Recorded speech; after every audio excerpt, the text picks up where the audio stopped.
سچے صوفیہ کی پہچان۔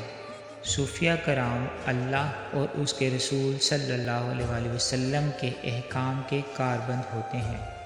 ان کے لبوں پر صرف کلام حق ہوتا ہے، ان کے دلوں میں محبت حق اور کان صرف احکام حق سنتے ہیں۔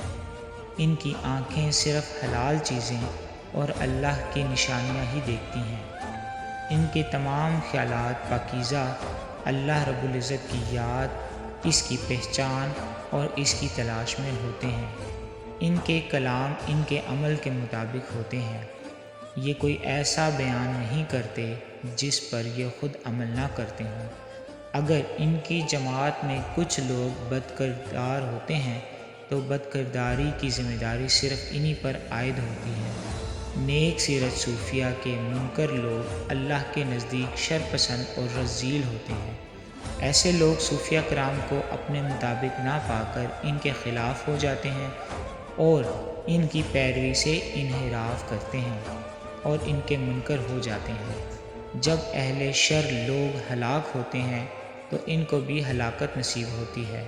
ہر شخص اپنے ہم جنس کی طرف ہی مائل ہوتا ہے۔